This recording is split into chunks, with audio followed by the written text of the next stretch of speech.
Hello there everybody, my name is Bloomer Brown and today I am taking some time out to make a follow-up to the Apollo style mission video that I put out in order to mark the 50th anniversary of the historic Apollo 11 moon landing.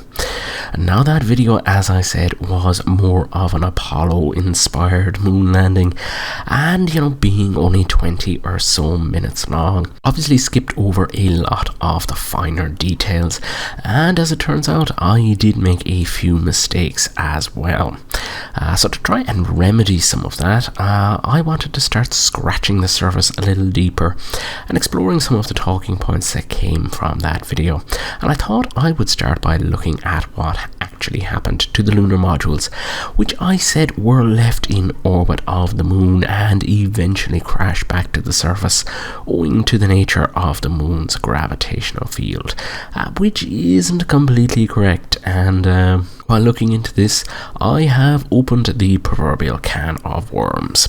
So the Lunar Excursion Module, or LEM, which was later simply called the Lunar Module but was still pronounced LEM, was designed and built by Grumman Aircraft, which today is known as Northrop Grumman. And though it was built by an aircraft manufacturer, it was not actually an aircraft and was completely incapable of operating anywhere but in the vacuum of space. A number of partially completed test modules or lunar test articles were built, and some of them even actually made it into space, but for simplicity's sake I'm only going to talk about the vehicles with the designation Lunar Module, or LM. Now from what I can gather, NASA commissioned a total of 15 lunar modules over the course of the Apollo program, and not all of them were built to the same specifications either, but I don't think I'm going to get into that for today. Now, so of these 15 lunar modules, 5 of them actually never made it into space, and 3 of them are actually pretty easy to track down. One is, of course, at the Kennedy Space Center, there is another in New York, and the third currently resides in Washington, D.C. at the Smithsonian Air and Space Museum, which leaves just 2 that never made it into space. And unfortunately it seems that as the Apollo program was being shut down, at least one of them was probably not completed, and ultimately it does seem that both of these vehicles ended up being scrapped. So of the 10 that actually went to space, 2 of them only made it as far as Earth orbit. The first was, of course, launched aboard Apollo 5, which was an uncrewed mission, and the second flew on Apollo 9 with a crew. And following the successful completion of those missions, the lunar modules were subjected to the rigors of re-entry and burned up in the atmosphere, which does kind of seem like a little bit of a waste, but there was no real way to salvage these vehicles. And this was the 1960s, when computer simulation and things like CAD/CAM were barely in their infancy, and really the only way to know if something worked was to basically go out and test it. The first lunar module to actually reach the moon, of course, launched aboard Apollo 10 in May of 1969. The mission itself was essentially a dry run for Apollo 11, which would launch only a few weeks later. Now, while not capable of actually landing on the surface, rumour does have it that NASA actually disabled the craft in a specific way and made sure that the crew knew about it so that they wouldn't be tempted to go off mission and try for a landing. But they did test everything else short of actually landing on the surface. Snoopy, the lunar module, undocked from Mr. Brown, the CSM, and descended to about 15 kilometers above the surface of the moon before returning to rendezvous and redock. Once the crew were back aboard the CSM, the LEM was detached and its engine was reignited and burned to exhaustion, which carried it out into an orbit around the Sun, where it drifts to this day.